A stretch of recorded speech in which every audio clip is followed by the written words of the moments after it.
On Solving the Campaign Finance Problem, an Open Letter to State Legislators by Jason Bonsall. On Solving the Campaign Finance Problem, an Open Letter to State Legislators, Introduction.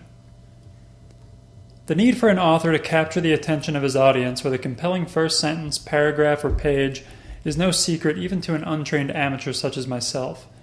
While writing the following letter, however, I've been constantly reminded of the difficulty of that pursuit by the essential nature of this particular project. It has been my goal, in crafting this letter, to address and correct widespread misunderstandings about the need for campaign finance reform and how to achieve it. Misunderstandings that I believe are largely to blame for the difficulty in finding a sympathetic audience among state legislators when broaching the subject. Beginning any conversation with, "I think you're wrong about X and here's why," is a poor way of ingratiating oneself with an audience, but this conversation is far too important to surrender to misunderstanding. Representative government faces one problem preventing therein the honest discussion and correction of virtually all other problems that, in a properly functioning republic, ought to lie within the scope of that institution's action. That primary problem is the disproportionate influence exercised by a small few over government action and attention purchased through the expenditure of money, either by direct or indirect support of electoral campaigns. This disproportionate influence generates warped priorities in a government no longer truly representative of the people. The following letter, in 3 parts, presents first the problem, second the procedural method necessary to correct it, and third a preferred solution. I do not pretend that the bulk of what follows is novel or original, the purpose of this article being merely to distill countless volumes on these topics in hopes of serving a draft more tolerable for consumption. The aim in doing so is to inform the reader of claims careful plaintiffs actually make, rather than the straw men too often addressed in flippant denials of the case. Though the reader may find all familiar proposals to address this problem unwelcome, the problem itself, expressed in many ways, as will be shown, cannot be denied by any honest surveyor when seen in full. Many tried to deny the problem in the face of a few examples, but no defense can withstand a complete presentation of the facts. In seeking consensus, phrases like campaign finance reform and money in politics may have outlived their usefulness, assuming they had any to outlive. They bring with them a degree of baggage controlled much more successfully by opponents than by reformers, leaving people to think, upon hearing those phrases alone, that they know the arguments already, when actually they know only negative propaganda. Another such term is corruption. Those who deny that our current state of campaign finance law allows, in fact demands, corruption, are almost certainly guilty of defining the word too conservatively. It is not the corruption of individuals, whether actually present or not, that concerns us here, but rather the institutional corruption of representative government. Admittedly, casual proponents of reform are very often guilty of playing loose with the meaning of the term as well, leading them to believe and in turn claim that more illegal activity goes on in Congress than can actually be proven. But this is precisely the problem. Current campaign finance laws are such that candidates need not break them for our system of government to be corrupted. To provide all evidence of the money problem in our political process requires a Herculean effort indeed, and many more pages than usually enjoy the luxury of a skeptical reader's attention. Luckily, other more specialized and focused authors have provided and successfully defended the various proofs necessary to fulfill the argument. This article, with respect for the brevity demanded by most readers, as quickly as thought sensible by the author, provides many of the claims elsewhere thoroughly defended in an effort to demonstrate the broad, in fact complete, infection of the Republican process by the incredible expenditure of money from a relative few. This article, in isolation, will likely fail to convince readers that particular symptoms exist, but will attempt to present the groundwork of the plaintiff's argument in its entirety, demonstrating the completeness of the problem in the eyes of those who seek its correction. A more accurate and complete understanding of what informed plaintiffs have in mind when using phrases like campaign finance reform, money in politics, and corruption should facilitate a more productive dialogue between plaintiffs and defendants. The same is true with regard to the method and details of any proposed solution, which are discussed in parts 2 and 3 respectively. This better understanding is sorely needed. Owing largely to the aforementioned success of opponents in framing the debate by blackening plaintiffs' most succinct descriptors, skeptical interlocutors often object for specious reasons before reaching a point in conversation about which all can easily agree. In fact, the common sense that one already knows what is meant by plaintiffs' protestations when no true understanding exists very often closes the door to any conversation at all, in an effort to avoid wasting one's time discussing what one already thinks she knows and opposes. Let us now begin in our attempt to break through this irksome wall. On solving the campaign finance problem, an open letter to state legislators. Part 1. Corruption. Throughout my college years, I became exceedingly adept at getting good grades. But my success, if it can be called that, was at times the result not of superior mastery of the material, but mastery of completing assignments in the ways my professors preferred. Put another way, I earned good grades because I learned how to earn good grades. In the end, my misapplied efforts most certainly led to some missed opportunities in my learning, which could have been more fruitful if I had always applied myself properly. This was the cost of being able to succeed in a pursuit by means other than those intended by a noble institution. Likewise, politicians are re-elected not as a result of superior legislating as one would hope, but because they have mastered the art of getting re-elected, an end that requires the mastery of fundraising. In this case, the cost is not missed education, but a lack of true representation and the suffering of legislative quality. This is an example of institutional corruption. Nowhere has the institutional corruption of our republic been more succinctly defined and clearly explained than in the work of Lawrence Lessig. Lessig points to James Madison's words in Federalist 52 as proof that the founders understood the responsibility of the legislative branch to belong exclusively to the American people as a whole. In it, Madison wrote that Congress, quote, ought to be dependent on the people alone, end quote. In Federalist 57, Madison went on to say more explicitly that our federal representatives are to be chosen by all, quote, not the rich more than the poor, end quote. Lessig draws attention to how dependent the outcome of elections has become on fundraising, and just how few Americans serve as relevant funders. Just 132 Americans gave 60% of all Super PAC money in the cycle ending in 2012. As for direct contributions, Politico found that, quote, the 100 biggest campaign donors gave $323 million in 2014, almost as much as the $356 million given by the estimated 4.75 million people who gave $200 or less, end quote. Varying figures can be found in different sources referring to different sets of years, but the rate of electoral victory by those who outspent their opponents ranges from 85 to 95% in Congress, making those jobs highly dependent on those few campaign funders.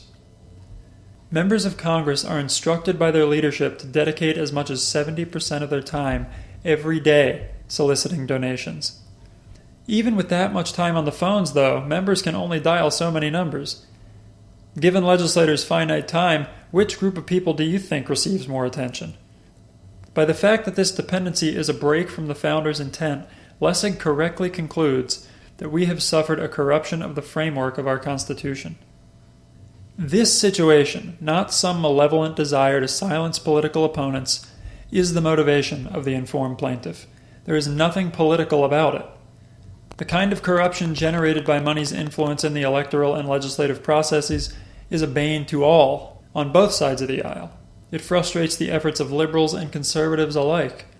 The aim is to protect the significance of the voices of millions of Americans, not to vengefully muzzle those few whom recent court decisions have enabled to the point of obscenity. The first thing to understand, in an effort to avoid miscommunication on this topic, is that when speaking of institutional corruption, as in discussing the effect current campaign finance law has on representative government, malicious intent on the part of those involved really is unnecessary. No one, neither candidates nor donors, need be vilified.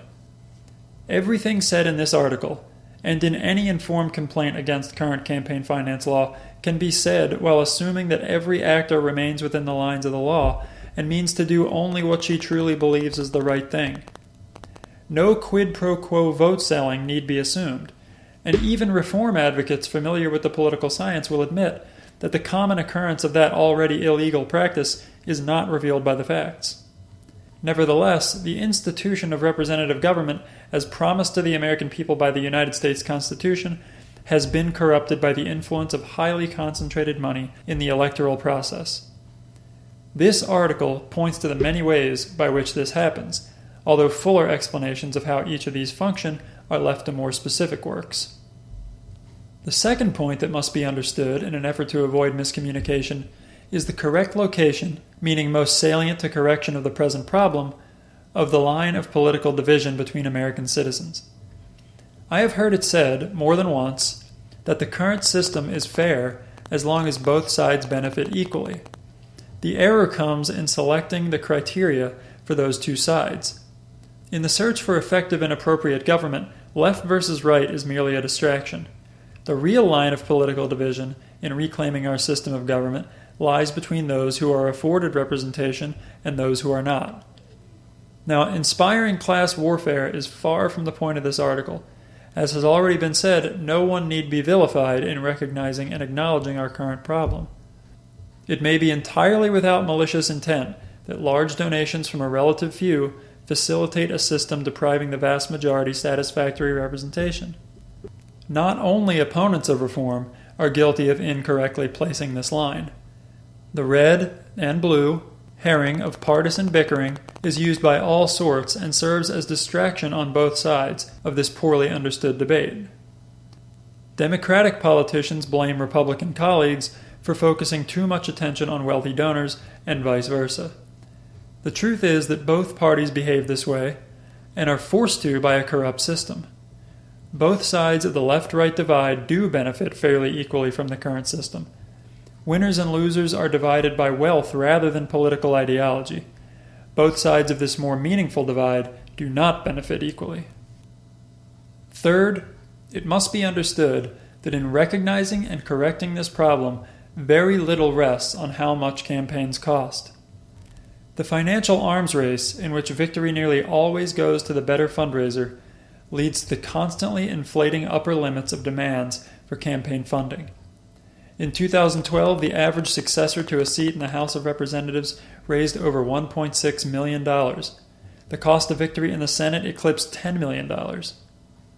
In a fantastic bit of irony, many now point to these enormous costs made not only possible but necessary by the removal of so many campaign finance laws and refusal of so many others as reason to oppose campaign finance reform that might combat these prices, the assumption being that a Senate candidate must raise, on average, $10 million regardless of the legal environment, and that reform will make doing so more difficult. But the average cost of a seat in Congress, whatever chamber you like, is not established in any absolute sense. We will be wrong to use as a reason for opposing sensible campaign finance reform that candidates will then be unable to raise sufficient funds. With changes in the law, the average cost of a congressional seat could half or double in a single cycle without affecting candidates' ability to communicate their messages.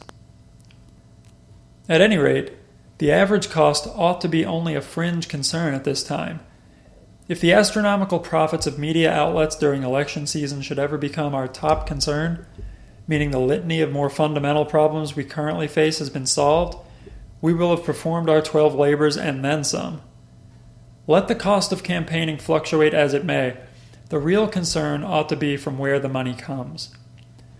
As long as a very small group of people contributes a large percentage of the total, those few will retain, too, the privilege we see corrupting our institution today. This is addressed more thoroughly in Part 3. Finally, before laying forth the many ways our problem reveals itself, I must beg the patience of the reader in an effort to understand the intended argument in each part to follow. Solutions to the problem are not offered in the first part. That is saved for Part 3. But neither the author's failure to present nor the reader's failure to imagine an acceptable solution is relevant to whether or not the problem exists. Throughout Part 1, then, let us focus only on the arguments made by informed plaintiffs that the institution of representative government in America has, owing to the ability of highly concentrated private funding by a small group of funders, become corrupted. Public opinion is clear in its recognition of our problem. In 2012, a Gallup poll found that 87% of Americans identified the reduction of corruption in the federal government as either very important or extremely important, second only to job creation. In 2013, M4 and Tolchin Research together found that, quote, more than 97% of likely voters would support a federal law that imposes tough new anti-corruption laws for politicians, lobbyists, and super PACs, end quote. All that needs to be done to assure the application of these staggering poll numbers to the problem identified previously is to show that the current state of campaign finance law allows money to influence politics in a corrupting way. If the reader acknowledges the responsibility of the government to be accountable to all of us, to function as a government of, by, and for the people, or as James Madison put it, represent the people alone, then the fact that the government has been corrupted by the way money is allowed to influence our electoral process is entirely obvious. I do not wish to belabor the point about public opinion, but even if, in this or in every case, it is unreliable for the purpose of deciding moral or practical questions of governance, the stratospheric figures related to our current inquiry show the issue to be a popular one, which could be used to curry near universal voter support by a candidate who builds a platform around it. As this letter is addressed primarily to office holders, some little time will be dedicated, with this possible motivation in mind, to the significance of public opinion. Although public opinion is often dismissed as uninformed, simplistic, ignorant, and motivated by strictly selfish forces, even if these charges are true, it is not to be accepted as an unquestioned fact that the job of government is to protect the public from its own desires when those desires are deemed unsavory or inappropriate by elected officials. There are at least two competing theories of proper representation in a Republican government. Representatives should act either 1. As protectors against uneducated public opinion, or 2. As vessels for public opinion's delivery and conversion into law. Acceptance of the vessel theory indicates a current failure of representation in the refusal of government to satisfy the desires of better than 90% of its constituents. But even if the more paternalistic role of government is granted, that representatives ought to protect citizens from themselves by ignoring their supposed uneducated demands, the wisdom or ignorance of public opinion with respect to the particular issue of money in politics must yet be determined before deciding if our government is right to deny this majority. The veracity of public opinion with respect to the quality of representation is, to a large degree, a self-fulfilling prophecy. Perhaps the most common solution offered as a cure for poor representation is better education and less political apathy in the electorate. We are a democracy, after all. In this, those commentators do not acknowledge that poor representation is not only the result of political apathy, but also a major cause. When feeling ignored by a government that appears interested only in the interests of those who pay them, citizen activism of course wanes. Having a stake in something brings with it a sense of pride and responsibility. Just as the teenager who buys her own car, rather than being given one by her parents, will take better care of it because it is truly hers, the invested citizen will care for her government and her society because her participation matters to the outcome. Again, it is common for people to say, we need more voter participation in order to combat and overcome poor representation. But not only is there no acceptable legislative method by which to achieve this directly, as it is not within the appropriate jurisdiction of government to require study in any subject, even one as important and as public as politics, any reasonable degree of success in such an educational endeavor will yet leave the problem untouched, which will be shown presently. People do not care sufficiently about politics in America because they think it a waste of time. And they're right. Research out of Princeton by Martin Gilens reveals that the interests of average working-class Americans show no effect on legislative action, but that the interests of the wealthy enjoy a direct legislative correlation. Even prior to questions of direct effect on legislation, would-be voters become disillusioned by the fact that candidates for elected office are often too similar in truly substantive policy with respect to institutions of entrenched power to offer a difference in those Americans' prospects. Both of these are direct results of the need for candidates to appeal to a few very large donors in order to run a successful campaign, forcing them to run before the general election in what Lessig calls the money election. Before the general public is given a choice between candidate A and candidate B, those and many other potential candidates are vetted through a process of financial support, with the winners being those who best represent the interests of large donors. The policy differences between the two candidates who survive to the ballot in the general election, candidate A and candidate B, are virtually always those that represent the least threat to the interests of the very rich, which is why those candidates were able to raise the most money and run a successful primary campaign. Voters are only then given permission to choose, in the general election, between the two candidates already selected as the most favorable to the wealthy. Note that this does not require or even imply legislative vote selling. The trouble is that the spectrum of beliefs likely to be found in a candidate reaching the final ballot has already been undemocratically cropped by the need to disproportionately appeal to a group within certain, very similar interests. This is not a problem of voter apathy solvable by greater education. Any reasonable expectation of voter involvement in the electoral process cannot overcome this false choice. If better education and greater political interest are not the most common suggestions for a solution to our electoral woes, increased transparency in campaign funding surely is. Some groups and many individuals who recognize a problem in our campaign finance laws advocate greater transparency as a complete solution, while others more modestly consider it a step in the right direction. But when a man stands over you with his hands around your throat, it makes no difference whether or not he wears a mask. Simply knowing the names of the individuals and organizations who contribute huge sums to campaigns or unleash floods of independent expenditure ads will not serve to liberate us from the systemic corruption we face for three main reasons. First, perfect transparency will still not allow candidates who threaten the interests of the wealthiest among us to succeed with any regularity. The best funded candidates will still be the ones to survive to the final ballot in the general election, meaning voters still must choose between candidates who have appealed most to the ultra-wealthy. Second, threats do not show up on transparency lists. The mere threat of money in opposition can be as effective as an actual expenditure in provoking support or silence from candidates on issues concerning wealthy donors, and it works on multiple candidates. Fear of siding against a wealthy donor for what financial response it might elicit has a very real impact on candidates' positions without any money actually being spent, leaving nothing for transparency lists to reveal. Third, Americans are already inundated with more information than can be made sense of.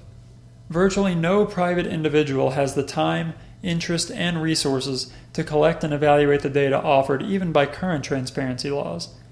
Individuals with just one of these luxuries are rare enough, and all three are likely necessary to make the information useful. The greatest beneficiaries of more information of this sort will be those who already possess too much power. They are the ones who have the requisite time, interest, and resources to effectively exploit the data. It is this third reason that motivates my hesitancy in considering transparency alone a good thing, although it may be a step in the right direction when paired with other, much more substantial pieces of reform. While on the topic of information, we must now do what Americans are loath to do, and that is pay attention to political advertisement, the purpose of a huge part of all the money raised and spent in campaigns. Stanley Brubaker, in The Limits of Campaign Spending Limits, acknowledges that, quote, none of these more expensive methods of campaigning, such as television ads, would be used if experience had not taught that they work in gaining the voters' support, end quote. The same is true of advertisements in any field, not only politics. They are rational only insofar as they produce greater return than expense. This is so obvious that it hardly needs to be said. Name recognition and other factors, both conscious and subconscious, afforded through repeated advertisements, play an unmatched role in encouraging and actually receiving support. It is through these efforts that we see 95% of congressional races won by the better funded candidate. But as obvious as the relationship between money and electoral success may be, even that seemingly fundamental and uncontroversial claim may be surrendered without effect. Whether or not money is truly the causal factor in those victories is irrelevant, as long as money gives the appearance to candidates and donors of causing the victories. As long as that appearance remains, and rest assured it is in no danger of leaving us, candidates will continue to do whatever it takes to attract money and spend it in the ways they are convinced is to their electoral advantage. That means yet more support of favorable legislation for large donors and a Congress with narrow rather than broad interests at heart.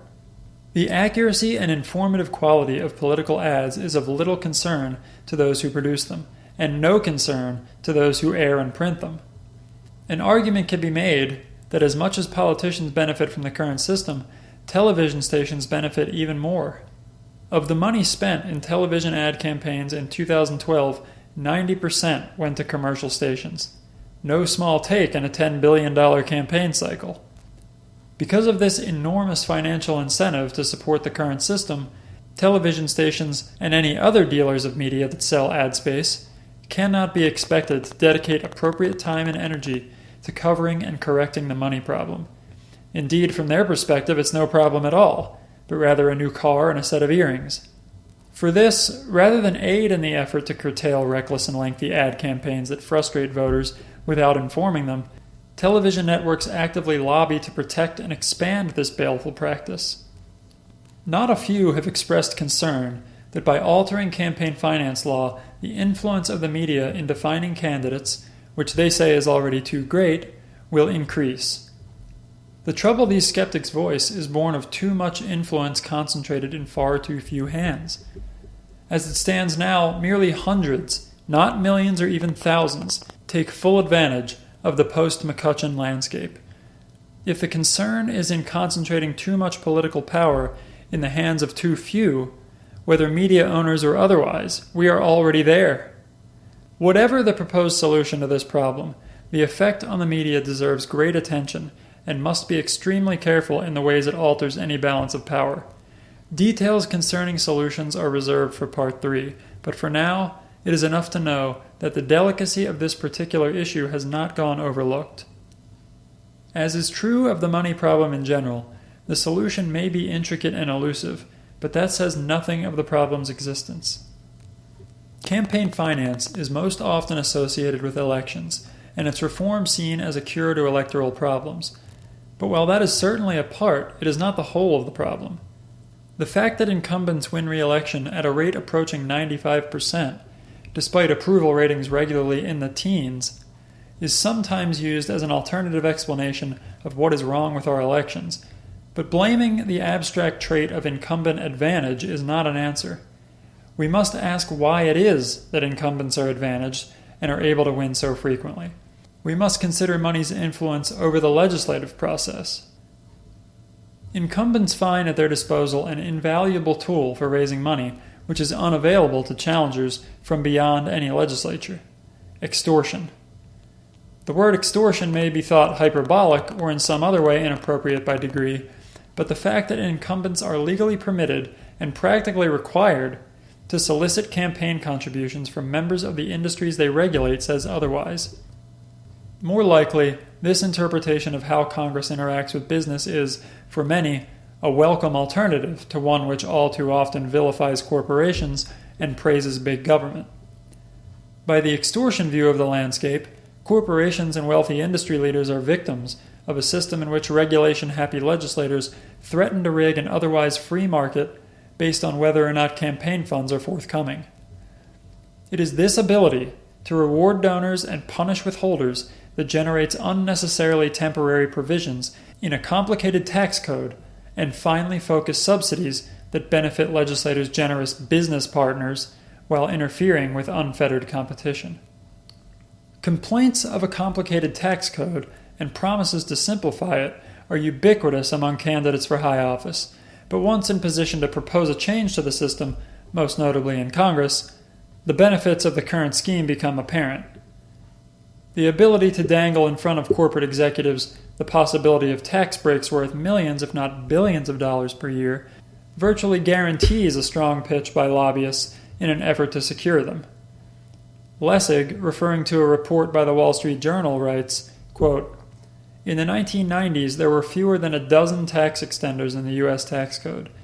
Now there are more than 140, end quote. With each one eliciting a flood of donations, the increase is hardly surprising. To further ensure that the spigot remains open, these tax breaks expire after 2 years in what are called sunset provisions. Even very sensible and proven breaks, then, are denied any semblance of permanence, since removing the threat of expiration removes reason for beneficiaries to lobby. Simple extortion may be common enough if one takes this view. Regulatory threats meant to encourage donations from the affected industry have been called milker bills, but entirely earnest proposals of legislation can, and very often do, produce the same cash influx. So again, read into it what you wish, but no devious intent is required by this result. Milker bills often reveal themselves by the telltale sign of curiously timed donations from the industry seeking or facing regulatory legislation, donations to the very people deciding the fate of the bill in the days leading up to a vote. What Peter Schweitzer has called a double milker bill is much more rare but extremely valuable when the opportunity is discovered. The stars aligned for just such an opportunity when the debate over digital content piracy heated up in 2010. This fortuitous circumstance pit Hollywood against Silicon Valley in a tug-of-war between intellectual property and internet freedom. As both sides lobbied hard for favorable results in votes on SOPA and PIPA, the most relevant and influential politicians held both pockets open. The war was fought to a stalemate, meaning round 2 is always only a day away, and the cash cows can be squeezed again. One of the most brazen expressions of how money is inappropriately raised and likewise spent by incumbents is through leadership PACs. The regulation of leadership PACs is a wet paper bag. Ostensibly formed and funded to facilitate assistance between allies within a party, leadership PACs actually serve as private slush funds. Money from these accounts can be used to pay for luxurious trips, hotels, meals, and even a few rounds of golf. Of course, vacations like these are no fun alone, so members of Congress often bring along a few friends from the upper echelon of society, with no expectation that the favor be returned, I'm sure, and all courtesy of leadership PAC donors. In an act that would almost anywhere else constitute embezzlement, money from these PACs can even go straight into the owner's pocket as rent or interest payments owed to herself. But the most lucrative and hence most alluring incentive for legislators to play ball is the infamous revolving door. Legislators increasingly view time served in public office as a stepping stone to greener pastures. In 1974, quote, 3% of retiring congressmen became lobbyists. Now it's 50% of senators, 42% of House members, end quote. The salary increase in this career change is reported to average 1,452%, a tough itch to leave unscratched. And these jobs are not reserved exclusively for departing legislators, but for members of their family and staff as well. To earn this miracle promotion, a legislator must obviously avoid appearing averse to the interest of the industries offering the lobbying jobs. The best way to avoid appearing so is to avoid acting so. However compelling the traditional view of corruption, whereby wealthy donors seek to buy political influence by offering money, or the extortion view, whereby donors are the victims of government solicitation, placing blame serves no end here. The problem is clearly extensive. The institution of representative government as guaranteed by the Constitution has become corrupted. Admitting that is enough to motivate the search for a solution. Equal representation in our government, most notably the legislative branch, cannot exist as a market commodity. This is especially true when, though not only when, the market is allowed to reach beyond the geographical limits of the constituency, whereby out-of-state or even out-of-country money is used to persuade an election that ought to lie outside its owner's sphere of influence. Our government must not be for sale, whether it is the buyers or the sellers who drive the market. In closing this first part, I offer 2 points. First, a reminder that the goal of this letter thus far has been nothing to do with solutions. I have so far aimed only to refine the understanding of what careful reformers mean by corruption and provide an overview of its resultant problems in representative government. In so doing, I have also attempted to clear away those claims which informed plaintiffs are thought to make, but in fact do not. Second, that a government comprised exclusively of a certain sort, or very nearly so, in our case those disproportionately sympathetic to the interests of the wealthy, is ill-equipped to represent satisfactorily the interest of those with whom they are unfamiliar. John Stuart Mill in 1863 offered his genius in the matter. Quote, "We need not suppose that when great power resides in an exclusive class, that class will knowingly and deliberately sacrifice the other classes to themselves. It suffices that in the absence of its natural defenders, the interest of the excluded is always in danger of being overlooked, and when looked at, is seen with very different eyes from those of the person whom it directly concerns." End quote. Part 2 is dedicated to the clearing away of misunderstood points, of which there are many, from discussions concerning the method we must use in correcting this problem, the Article 5 Convention. On Solving the Campaign Finance Problem, an Open Letter to State Legislators, Part 2, the Article 5 Convention. Anyone wondering why this letter is addressed to and primarily intended for state legislators will now have an answer. Part 1 of this letter was dedicated to clearing away the negative propaganda and wrongly assumed understanding of reformers' claims that very often prevent communication about the problem money's influence creates in our political process. Part 2 is dedicated to a similar task concerning the method we must use to correct that problem, a method available only through the action of state legislators across the country, the Article 5 Convention.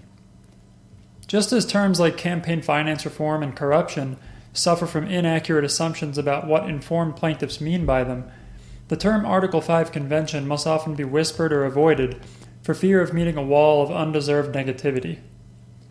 A simple fact which seems to be overlooked, or at least severely undervalued, is that the Article 5 Convention is a democratic process authorized by the Constitution itself. With the Convention, we are not dealing with some fringe, constitutionally questionable procedure. The process was made available by the Founding Fathers for very good reason, and they expected its use. As the Constitutional Convention of 1787 neared its end, something didn't sit right with Virginia delegate George Mason. The provision for amending the new Constitution, as it had been proposed by his colleagues to that point, flowed through a worrisome bottleneck, the discretion of Congress. Under the standing proposal of that time, Congress could not be avoided in authoring an amendment to be offered to the states for ratification. Mason knew that a day might come, would certainly come, when Congress itself would be the problem in need of address, and that it could not be trusted to offer an amendment limiting its own powers. He knew the people, through their state legislatures, must be given a way to amend the Constitution without relying on an out-of-control and unresponsive Congress. For this, he proposed what is now known as the Article 5 Convention. Before beginning our discussion of the convention process, though, the necessity of that method in pursuing a solution to the money problem presented in Part 1 will be buttressed by a brief explanation of why other methods will not work. Following a ruling by the Montana Supreme Court deciding that the changes brought by Citizens United v. FEC need not apply to that state's campaign laws, the United States Supreme Court quickly responded. In an appeal called American Tradition Partnership v. Bullock, the court overturned Montana's ruling, disallowing century-old campaign laws without so much as hearing oral arguments. Montana's attempt to exercise its right as a state to govern its own elections in the ways it saw fit, to at least present a case for such a basic right, was trampled and denied. Montana has shown that state legislation cannot offer any hope, even for elections to state office. What about legislation for federal office, where change is much more desperately needed? Assuming for just a second that Congress were to ever feel inclined to attempt substantial reform through legislation, the same obstacle as faced Montana stands in its way. The court's interpretation of the Constitution leaves many types of reform impossible. Luckily, In this instance, we may trust Congress to save itself the trouble of a fight it cannot win.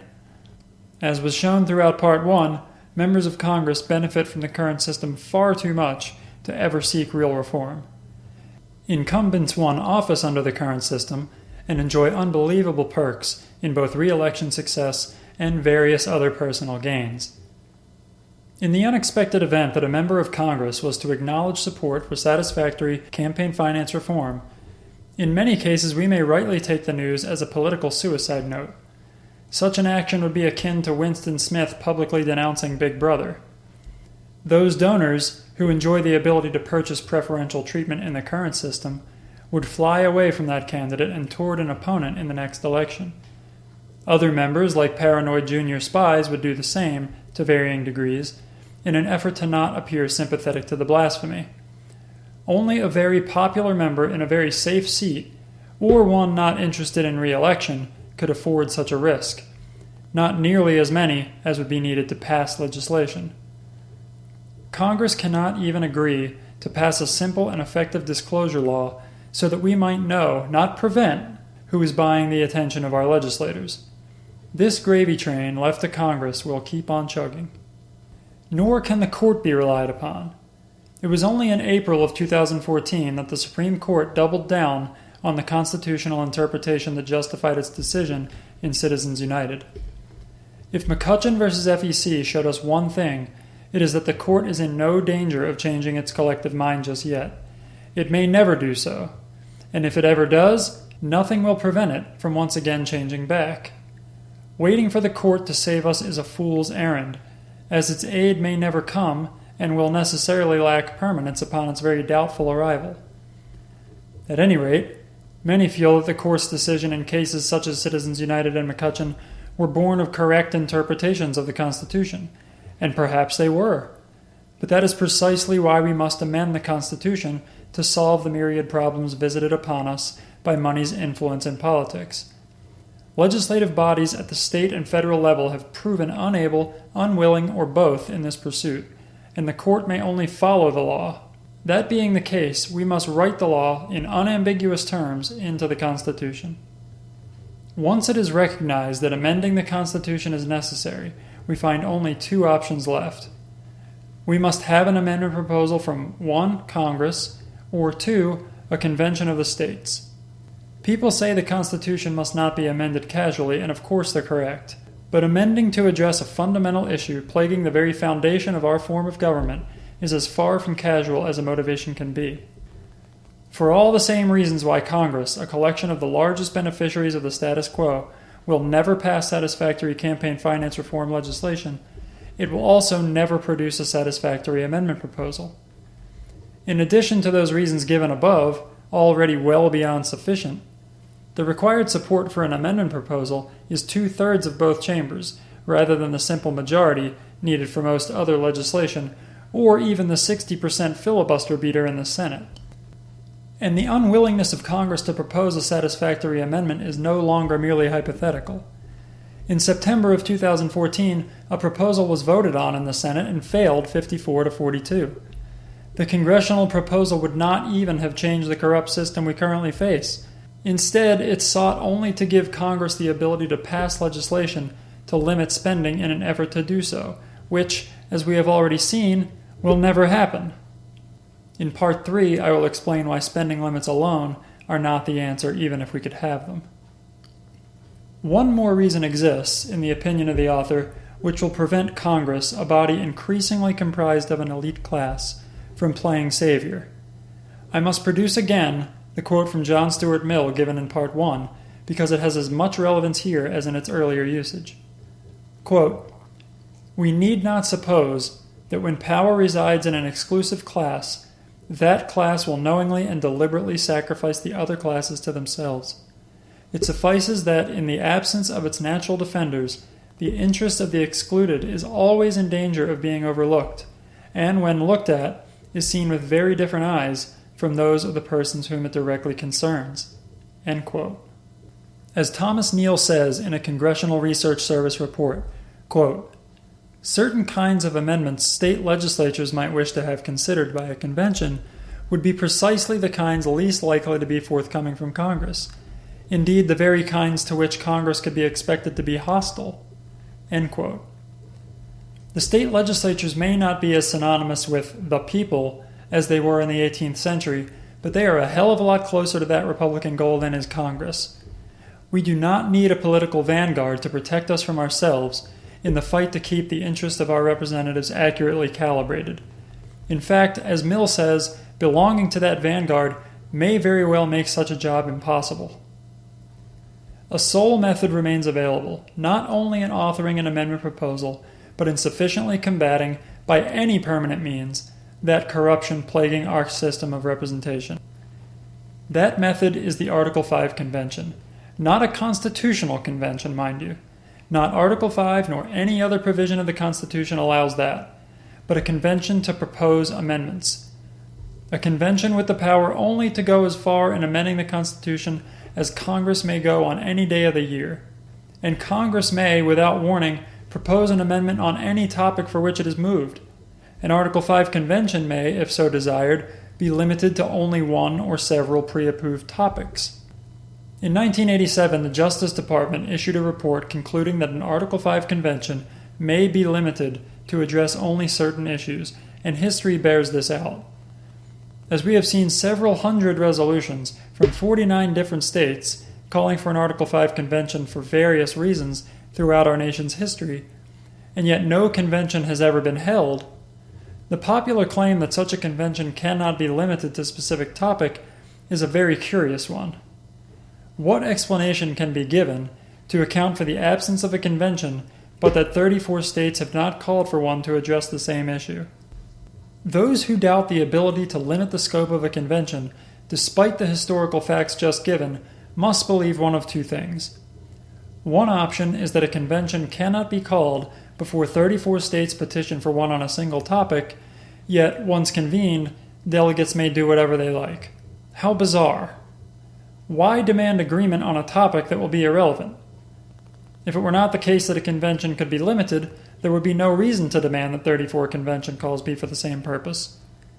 Put another way, if the 34 convention calls did not need to be for the same purpose, we would have had many Article 5 conventions already. Alternatively, if it is believed that limiting clauses invalidate a resolution or are impotent, and that Congress is in violation of its duty to call a convention in light of so many outstanding calls, then fear of another ineffectual call, which will simply be thrown onto the pile and ignored like hundreds before it, must vanish. Let us consider, however, that this unsupportable fear is warranted, that a convention cannot be limited in scope. Let the convention discuss whatever it likes, the fact remains that an Article 5 convention has the authority only to propose amendments. Article 5 is abundantly clear on this point, saying, quote, "The Congress, on the application of the legislatures of 2/3 of the several states, shall call a convention for proposing amendments, which shall be valid to all intents and purposes as part of this Constitution when ratified by the legislatures of 3/4 of the several states, or by conventions in 3/4 thereof." End quote. A poignant retort to those too afraid of the Article 5 convention for fear that it cannot be limited and might propose any amendment it likes is to remind that person that Congress has the same power every day. Would this coward remove the ability of Congress to propose amendments as well? Or is Congress somehow more trustworthy than the people? The only sentiment that can motivate a defense of such a position is a longing for a political vanguard. But if the political will of 90% does not warrant so much as a discussion and a proposal if only the government should disagree, then who is the real master under our Constitution? Consider also that conventions similar to the sort prescribed by Article 5 were a fairly common occurrence in the late 18th century. Our founding fathers were quite familiar with their workings, which may be why the instructions of Article 5 are so brief. Robert Nadelson makes the case that an Article 5 convention would follow the same protocol used in the 1780s and before. So if any delegate dared to risk the public scorn and embarrassment of trying to break from the stated agenda, a deterrent in its own right, her state would have the ability to recall her in order to avoid that scorn and embarrassment for the whole legislature. In more than 230 conventions in as many years, held to amend or replace state constitutions, proper representation and procedure therein has not been a problem. Even if the convention goes according to plan and the proposal it produces is perfectly in accordance with the convention's stated purpose, there will no doubt be countless lawsuits filed by the threatened few in an effort to stop the proposal from becoming an amendment and eventually the amendment from sticking. If the proposal is at all questionable, insofar as its adherence to the stated purpose, the line to defeat it in court will only grow, and that is assuming Congress even sends such a rogue proposal to the states for ratification, which it is not bound to do. But the ultimate guard against the feared runaway convention is the ratification process. Despite any belief that topical restrictions will be ignored by an illimitable convention, which is, as previously seen, absurd, Article 5 very clearly requires 3/4 of states to accept any proposal crafted by the convention before an amendment takes effect.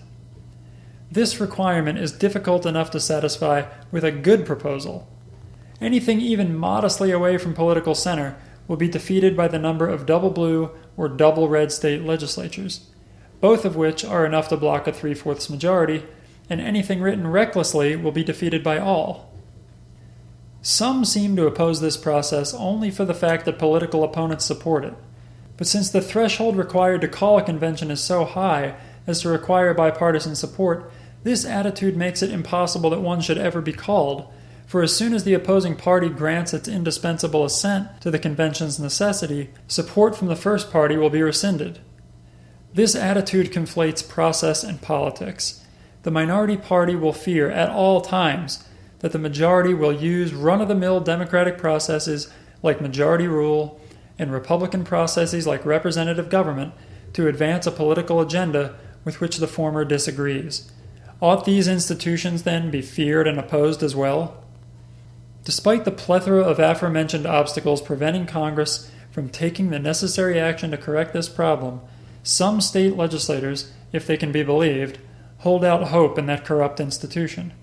How any state legislator can trust Congress more than her colleagues and constituents, I will never understand. Still, to those, both inside the legislature and out, who prefer to receive a congressional proposal rather than author one from among the people where democracy is meant to live, you too have reason to support the call for a convention. Although all have been proposed by Congress, 14 of our 27 amendments, including 4 of the last 10, saw states call for a convention to address the issue first. Our beloved Bill of Rights was itself the product of states threatening and producing calls for a convention. If any hope remains that Congress may yet produce and pass a satisfactory amendment proposal, it will, without question, come at the threat of a convention that it will desperately seek to avoid in clinging to its own power. Unfortunately, due to the success of those unconcerned with historical accuracy in their mission to generate fear by inventing a precedent of conventional unpredictability, some time must be spent to show that despite the popular talking point, the Constitutional Convention of 1787 was not a runaway. By 1787, many of America's political leaders admitted the inability of the Articles of Confederation to preserve the Union. The Confederation Congress asked that a convention be held in Philadelphia for the purpose of revising the Articles. The result of this Philadelphia Convention was a proposal for a new government in the form of the United States Constitution. The fact that the new Constitution is thought more than mere revision by today's common use of the word leads many to object that the convention exceeded its authorized scope. People who hold this interpretation describe the supposed overreach as a runaway convention, and often use it as an argument to oppose a modern convention called for under the rules of Article 5. But to convict the Philadelphia Convention of running away, one must successfully deny that a sufficient number of states had granted, by the legal call for the convention, whatever powers necessary to propose a satisfactory solution to the myriad problems the country was facing. Such a denial cannot be successfully defended. The convention had legal authority to propose a government as new and different from the Articles as it deemed necessary. Although it is common to refer to the clause in the congressional resolution of February 21st, suggesting the convention take place, and in some delegate state-issued orders restricting the convention to, quote, the sole and express purpose of revising the Articles of Confederation, end quote, two legal objections to the runaway charge remain. First, those calls which seemingly instructed convention delegates to merely revise the Articles also instructed them to propose, quote, such alterations and provisions as shall render the federal Constitution adequate to the exigencies of government and the preservation of the Union, end quote. Revision was thought by many insufficient in pursuing the stated goal. Second, delegations from enough states with unambiguous, unquestionable legal authority to make any proposal pursuing the stated purpose agreed to the Constitution at the close of the convention that those states with sole and express language in their charters were not needed for a quorum. So in fact, the first point, whether delegates from a few states with sole and express language in their resolutions exceeded their legal parameters, can be conceded without consequence. A sufficient number of states permitted the actions taken by the convention that any arguably delinquent delegates need not have been present. The convention would have gone on without them, just as it did in the absence of Rhode Island, and effectively after two of its delegates withdrew, New York. The tendency today to point to the Federal Congress's resolution suggesting the convention as if it were in any way binding is clearly a mistake or an intentional act of deception. 7 states had already appointed their delegates to the Constitutional Convention prior to the time Congress passed this resolution, giving their delegates a broader set of instructions. Both Virginia and New Jersey passed resolutions 3 months earlier, the former appointing delegates to the convention for, quote, devising and discussing all such alterations and further provisions as may be necessary to render the federal Constitution adequate to the exigencies of the Union, end quote. States that may be seen to have restricted their delegates' permissions were too few to have interfered with the convention's progress, needing only 7 for a quorum. By the time all of the delegates were appointed, 8 of the 12 states that sent delegations had given their delegates similar instructions. Only the legislatures from New York, Massachusetts, and Connecticut told their delegates to participate with the sole and express purpose of revising the Articles. Additionally, Delaware restricted its delegates from altering the one state, one vote rule in the national legislature. Even without these 4 states, however, enough states had given clear, unencumbered permission to propose any solution to the crumbling nation's problems that they thought necessary. Congress lacked the authority, as a creature of the Articles of Confederation, to call or restrict the convention. The Articles contained no provision for calling such a convention, but rather recited the plain fact that the states were still sovereign entities that retained all the attributes of sovereignty not expressly delegated. The states clearly possessed the authority to appoint delegates to a convention with whatever permissions and restrictions each thought appropriate. Let us please put to rest this fallacious assault on the character of our founding fathers and the circumstances by which our Constitution was created. I now want to go out on a shaky and dangerous limb to make a slightly different claim than I have heard elsewhere. Many people, though nowhere near enough, have already recognized that an Article 5 convention cannot run away from its stated purpose. I would like to suggest also that state legislators, despite using that fear as an excuse to hide from calling such a convention, on policy grounds no doubt, do not actually believe the runaway to be possible either. Let us accept, as so many claim to, that a convention for proposing amendments to the United States Constitution cannot be limited in what it may discuss or on the issues its proposals may aim to address. In taking this position, are we also to believe that the great majority of state legislators throughout the history of this country have lacked the cunning to call a convention, knowing that once it began they would have license to discuss whatever they like? Considering the incredible expansion of our federal government over the decades, and the tendency of power to feed itself generally, is it not natural to expect that the state legislatures also would seek to grow as large as possible? The Article 5 Convention, according to the runaway interpretation, offers an easily purchased ticket to limitless control by the states, and by constitutional procedure no less. Are state legislators sitting by, watching the federal government grow out of control, all the while complaining, but willingly reserving their own ability to unilaterally stop that growth by altering the structure of government through a boundless convention? Why not make themselves kings? But even if you respond that the members of state legislatures have always been too noble of heart to dub themselves noble in stature, they still might have held a convention for less tyrannical reasons. When many states have called for a convention on a single issue, which has several times occurred, has there never been a collective political mind in a few of the remaining state legislatures capable of realizing that by joining those 20 or 30 in their call, despite opposing their purpose, they could open a convention which would allow a more favored topic to be discussed? Why not call for a convention for the express purpose of proposing a balanced budget amendment, but once convened, expend all energy in discussing the removal of the right to bear arms? Or join a call for the express purpose of discussing an amendment to address corporate personhood, and instead spend all time rallying a fight against abortion? By this strategy, a single legislature need not even agree amongst itself on a single cause for a convention.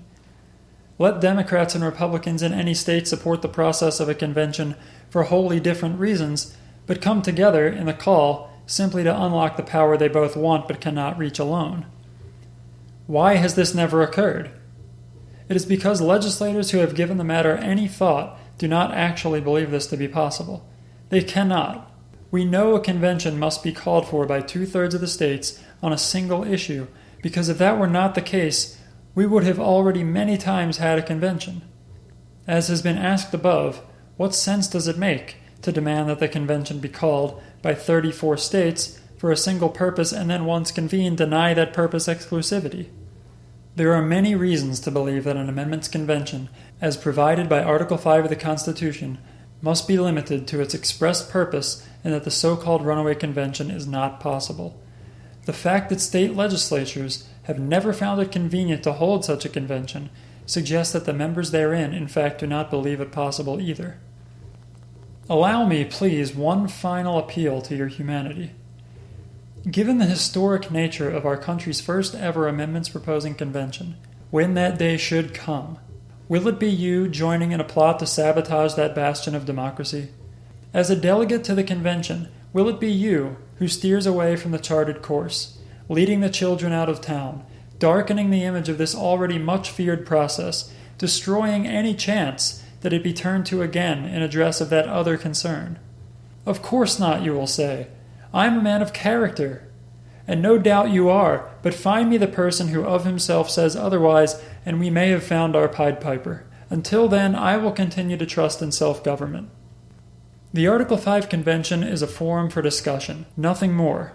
Desperately, one conversation is waiting to be held, one that Congress is unwilling and unable to conduct.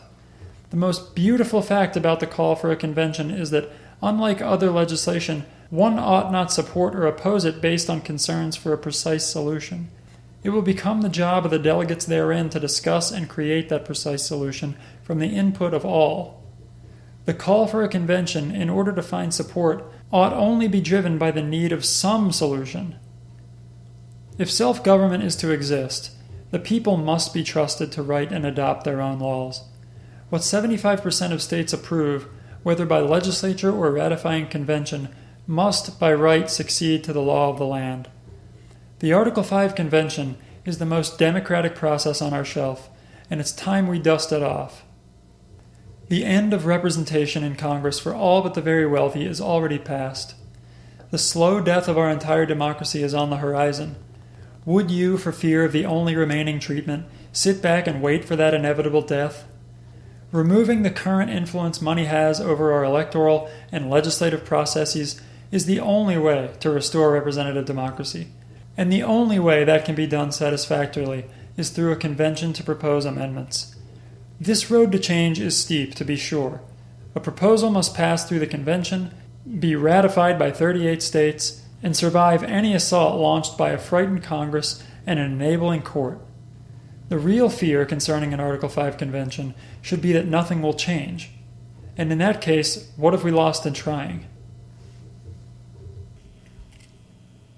On Solving the Campaign Finance Problem, an open letter to state legislators, Part 3, Public Finance. The previous two parts of this letter have been meant to promote discussion between campaign finance reform advocates and opponents by suggesting that 1. A refusal to acknowledge the existence of the money problem, and 2. aversion to our only remaining means of attaining a satisfactory and permanent solution may grow from straw men. Oftentimes, and not only in the topics addressed here, conversations are hindered or denied altogether because one or both parties thinks she knows her opponent's reasoning, but in fact does not. While the tendency to assume an understanding when one is lacking has often frustrated the mere acknowledgement of the corruption brought on by our current campaign finance system, as well as the pursuit of an Article 5 convention for this or any purpose, the same has been at least as damning to discussions of public financing of elections as a solution. Inclusion of this third part comes at a calculated risk. As has been stressed throughout this letter, whatever solutions the author or anyone else may propose, they can have no effect on whether or not the money problem exists. In this way, Part 3 is irrelevant to Part 1, though Part 1 is obviously relevant to Part 3, as it justifies the need for this solution. Additionally, support for an Article 5 convention as the only remaining method of pursuing a satisfactory solution to this problem cannot depend on any particular proposal, as there can be no guarantee that any preferred solution will win the necessary support therein. As a forum of discussion, a convention may be limited to a specific topic, but cannot be restrained in advance to particular amendment language that it must then only accept or reject. Furthermore, the details of any solution, whether those to follow or any other, will more properly rely on the enabling legislation to follow any amendment that serves to alter the landscape of campaign finance law. This fact removes the relevance of the arguments in Part 3 from those of Part 2 all the more. All this being the case, putting weight behind any particular solution at this stage in our conversation risks the creation of unnecessary objections. Agreement with the following proposed solution gets us no closer to securing a convention, while disagreement risks creating opponents out of potential allies. Why include, then, a finale that will not conclude the crescendo? The reasons for taking this risk are twofold. First, legislators often want to know, whether out of mere curiosity or a genuine search for suggestions, what solutions reformers prefer. Responding with the sentiments of the previous paragraph, that a specific solution must wait until the convention has spoken, while entirely honest and judicious, can look like an evasive maneuver of deception or of ignorance. If avoiding unnecessary confrontation on this point means appearing untrustworthy for either reason, then the risk needs taking. Second, the opportunity to advance the prospect of eventual success for what this author considers the best solution is a valuable commodity. Any who have traversed this far have come either as friend enough to make agreement probable, or at least with an open mind willing to examine the final piece of this difficult puzzle without bias. Hopefully, the reader will remember that the first two parts of this article stand on merits independent of the third. The structure of each part of this letter may have by now become routine. Both to this point and until this article concludes, objections springing from unfounded fears and stirred by negative propaganda are addressed and hopefully satisfied. The task at hand is not simply to share the thoughts of one reformer in an act of pretentious assertion. Any brute can shout his beliefs and hope to carry the loudest voice. It is only by responding honestly and thoughtfully to objections that a path to fruitful conversation may be laid. The battle of ideas is won by sword and shield together, offense and defense in tandem. In Part 1, I proposed, as many have before me, that the problem of money in politics grows from highly concentrated private contributions and expenditures in direct and indirect support of electoral campaigns, that increased transparency and spending limits, though often touted as part of or all of the solution, even by many reformers, are insufficient, that as long as a relative few are responsible for huge percentages of the campaign financing pie, those few will necessarily enjoy a disproportionate amount of our government's attention and favor. How to fix this? If too much money as a percentage is coming from a private pool, we need to invite and encourage more folks to swim. But we must also provide some means of keeping beginners afloat in the deep end to avoid their being drowned. Public financing of elections can do that. Public finance is a category describing many different systems. Often, reform opponents will proclaim an aversion to public finance, but such a sweeping statement is very likely, though of course not always, a sign of unfamiliarity with the diversity of available systems. For instance, Connecticut requires participants in its public financing system to raise money from some minimum number of constituents in order to prove a sufficient degree of public support before receiving a large grant meant to end the need to pursue donors, instead allowing candidates to see people as potential voters with real issues. Connecticut's success will be discussed later. This lump sum approach to public finance is very like the one offered since 1976 to presidential candidates. Until recently, that system had worked fairly well, but due to the stagnation of its governance, leading to its inability to keep pace with private funding, the option has more recently been, and without massive changes will continue to be, declined. Arizona implemented a system, before it was ruled unconstitutional, that subsidized participating candidates in connection with their privately funded opponent's success in raising money. While not an especially impressive effort, all attempts to rid our government of corruption should be applauded. Various voucher programs have also been proposed, whereby voters are given some amount of money from a public treasury to be gifted to the candidates of their choice. These range widely in most every sort of detail, not least of which is complexity. These are but a few of the many public finance options available. With this third and final section, the system I want to propose as my preferred solution to the corruption laid out in Part 1 is that of New York City. New York City uses a matching funds program that preserves a candidate's ability to, indeed reward for, finding as many donors as possible while shifting the balance of power to smaller donors in a very promising way. As part of a presentation in which he sings the praises of New York City's optional system, Michael Malbin, proponent of expanding the model to all of New York, showed several sets of figures. If the reader will suffer just a few short paragraphs containing some of these figures, I promise to return to the delightful world of words, where I am certainly more at home, soon enough. We need campaign funding to rely on a much larger percentage of Americans. In city council races of 2009, which Malbin claims are comparable to those for the state legislature in New York, 15% of money raised by privately funded candidates came from those giving $200 or less, 66% from those giving $1,000 or more.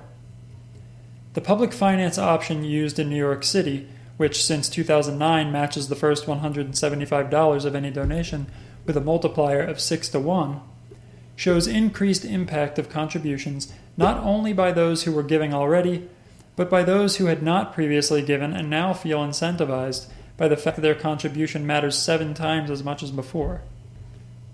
Candidates who opted to participate in the public financing system reversed the trends from 15% from $200 or less and 66% from $1,000 or more to 64% and 16% respectively. An even more encouraging set of figures showed the expected changes from statewide expansion to higher offices. Research from the Campaign Finance Institute predicts that the breakdown of donor contributions under this system would change from 6% and 78% to 54% and 13% respectively. Increasing the field from where campaign money comes is the only way to make the interest of more people important to their representatives. New York City has found the way to do it. Malbin likens spending limits to a lid, as it rests atop the bubbles of an overflowing pot, serving little to no purpose. And he has the numbers to back up his skepticism. In New York City, spending limits alone would have brought small donations in 2009 up from 6% of the privately funded total to just 9%, entirely unacceptable for the massive part of the population it represents. Unlike mere spending limits, the pot of gold sought by many failed reformers who, at the end of their journey, discover only pyrite and a Supreme Court against them, public financing of elections makes the donation of the average citizen count for something worth pursuing in the eyes of the candidate. Recall from Part 1, quote, the 100 biggest campaign donors gave $323 million in 2014, almost as much as the $356 million given by the estimated 4.75 million people who gave $200 or less. End quote. With these facts, of course candidates will hunt the bigger game. A disparity of this size cannot be closed by limits alone. With a 6-to-1 matching program for the first $175, small donors would have been responsible for around $2 billion and that assumes no added incentive for other would-be small donors to participate.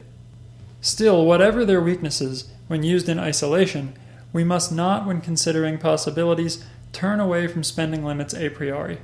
In America, we permit many government-enforced limits on commerce, including the ability to buy many types of drugs, many types of highly advanced weaponry, and sex from prostitutes.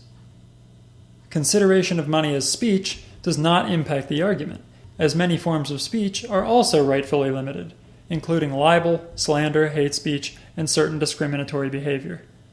As Jamie Raskin says, if the expenditure of money is equivalent to speech and therefore cannot be regulated, laws against flat bribery of elected officials must be removed.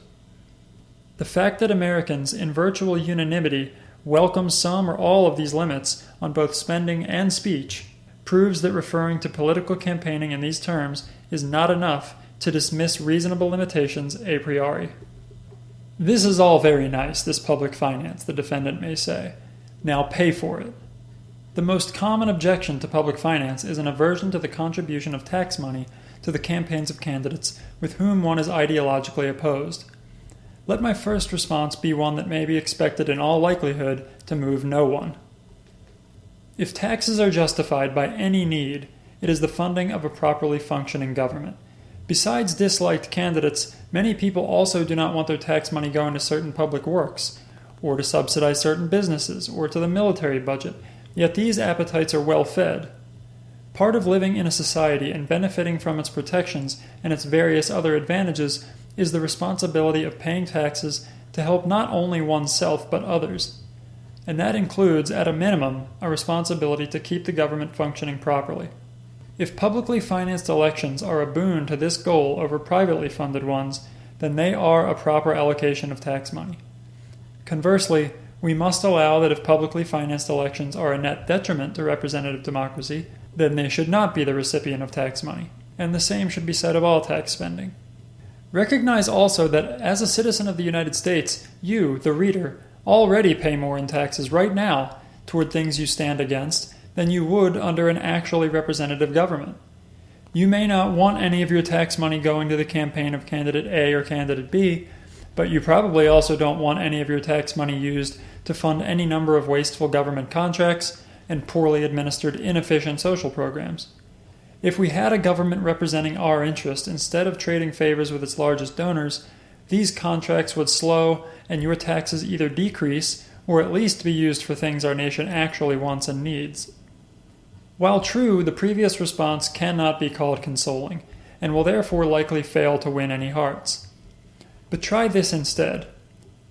In 2012, $10 billion were spent in elections across the country. If it cost taxpayers all of $10 billion to publicly fund all campaigns in presidential years, I maintain that it would yet be worth the price. But such is not the case. Publicly funded elections in significant part pay for themselves. Connecticut uses an optional public financing system for its state offices. Despite participation in the system being voluntary and greater funds made available through private funding, 77% of Connecticut's sitting legislators in 2013 were publicly funded. What is most impressive, and most relevant to the current point, is that in the first year of that system's implementation, Connecticut was able to pass a bill recovering to the state unclaimed money reserved for paying a 5-cent bounty on recycled bottles. Previously, for reasons indefensible to anyone familiar with the scenario, that money had been forwarded to bottle distributors. The $24 million annual return has more than paid for the publicly financed campaigns. The results of more appropriately placed dependency by the Connecticut legislators, dependency on their constituents, has returned immediate gains to the public interest, and it has not cost them a dime. The system employed in Connecticut is not necessarily the one we must support in learning a lesson from its victory. Little Connecticut saved $24 million with a single effort under its recalibrated focus in its first term using public funding.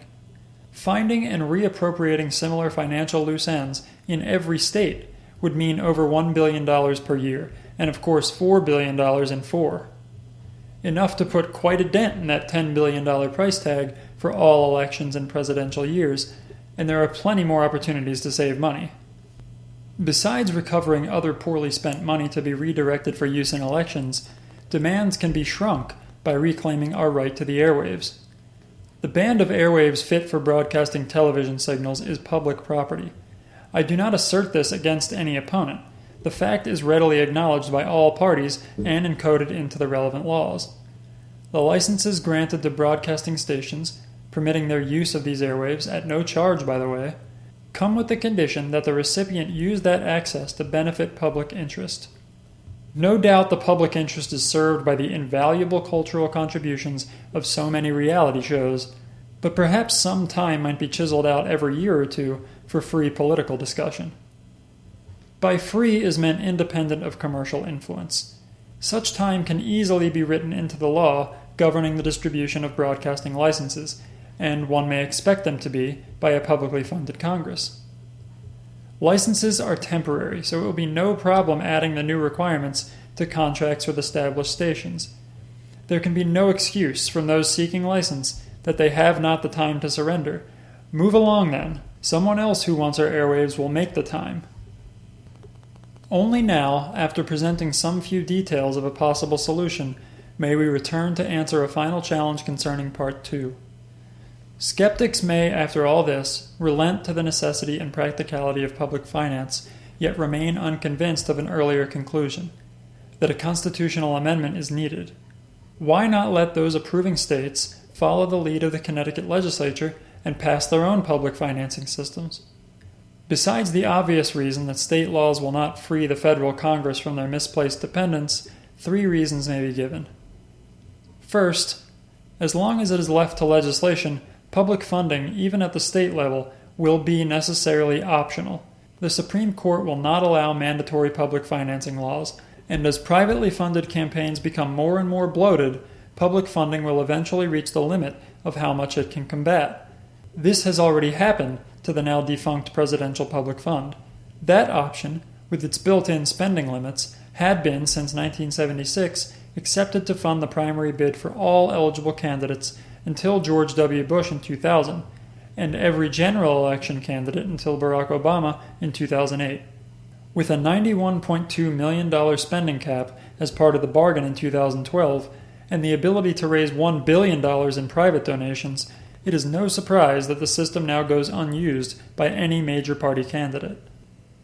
The second reason that we cannot leave this to legislation is the need for permanence. In addition to the threat of phasing out for lack of funding, whether intentional or unavoidable, legislation lacks the permanence offered by an amendment.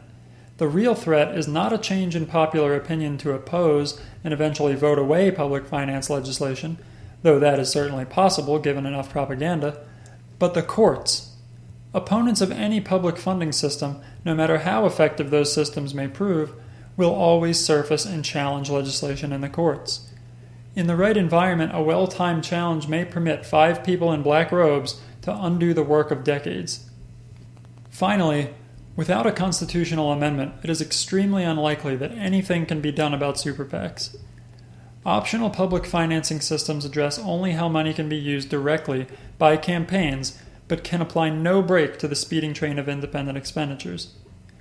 John Nichols and Robert McChesney report that in 2012, quote, Mitt Romney's 350,000 small donors, as of mid-October, gave $70.8 million. That was barely 1/3 of what fewer than 40 major donors had given to outside groups by the same date.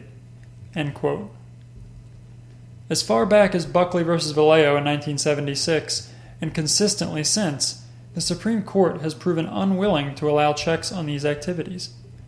As powerful as super PACs are now, wait until the money of millionaires and billionaires has no place else to go in influencing politics. Public financing systems without the proper attention paid to independent expenditures, even if used by all, will be nothing but a harmless detour. Many types of change to our campaign finance system would offer brighter prospects than our current mess, but nothing as thorough as a well-designed system of public finance. The content of this third part is but a skeletal suggestion.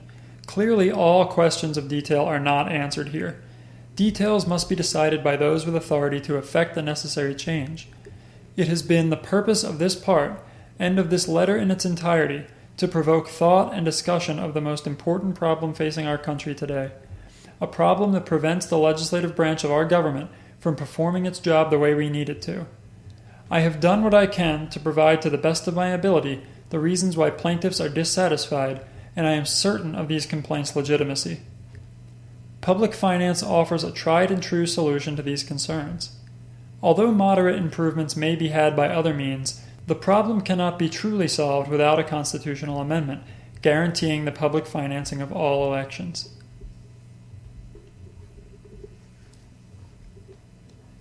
On solving the campaign finance problem, an open letter to state legislators.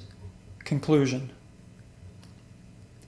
For the first time now, and in conclusion to this letter, I address myself largely to one side of the political spectrum. As it has been, in my experience, conservatives more than liberals who stand opposed to all three of the major aims of this letter, this message is to those in the former camp. If the overarching political philosophy of conservatives can be described, however crudely, as one preferring less government involvement in the personal and professional lives of its citizens rather than more, then in this, these subscribers must recognize the need to take one step back in order to then take many steps forward. Much of what this letter seeks, perhaps nothing more than public funding, appears at first blush to run counter to the conservative ideology. We must be honest about that. But no one likes corruption. No one likes crony capitalism. No one likes extortion. No one likes complicated and intrusive tax code. No one likes millionaires and billionaires running ads from foreign districts. Conservatives, as much as liberals, believe in their principles because they find the reasons compelling. Reason is a skill that wants conversation and a process through which the best ideas win. We must not let money, as it has proven capable for some time, decide the winners in nearly every collision. Let us fight our political battles in a war of ideas. Let reason rule, and conservatives will, as with liberals, I am certain, rest convinced that their ideas will prevail. To hear from those who oppose all solutions offered, not only here but in the library of ideas by more qualified authors and knowledgeable political scientists, as well as the imaginations of countless untapped geniuses, that they take their position regrettably, would offer solace of a kind. Admission of the undeniable problem we face, followed by a remorseful rejection of all known corrective proposals for reasons practical or principled, could be respected. That is not to say the regretful position is easy to maintain. The practical objection to public finance has been put to rest by successful trial in Connecticut, New York City, and decades of presidential races. We know public financing of elections can work, given the right structure. And considering all we have to gain by true representation, hardly a system exists that will not, at least partially, cleanse us of our current filth.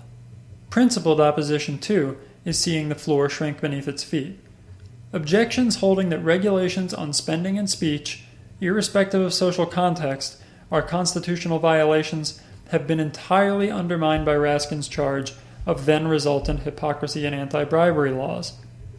Both practical and principled objections must fall away when considering the Article 5 Convention, because support for that process is support only for a search for a workable solution. The money problem is not going away. It is a stone that for too long has asked legislators to kick it down the road in the face of more immediate and manageable problems with expedient solutions. Such distractions, albeit many times worth the attention, will continue to arise, but some group of public servants at some point, if representative democracy is to be preserved, will need to address the larger issue. The longer we wait, the harder it gets. Anyone who has ever had a boss knows that in some ways, he who controls the job controls the man. That those with the ability to make or break must be handled with care. We cannot allow a small group responsible for the success or failure of candidates' campaigns to hold these positions of privilege. The jobs of our elected representatives must be dependent on the people alone, and not the rich more than the poor. Only when these ideals, as held by our founding fathers, are reached, will our government be capable of addressing honestly and correcting efficiently the dozens of unavoidable problems before us today. Problems that, as long as they remain outside or in some cases opposed to the interests of the wealthiest among us, will never be solved. End of On Solving the Campaign Finance Problem, an Open Letter to State Legislators, by Jason Bonsall. All footnotes and citations have been omitted from this reading. For access to these, please consult a textual version of this pamphlet, which is linked beneath the video at YouTube.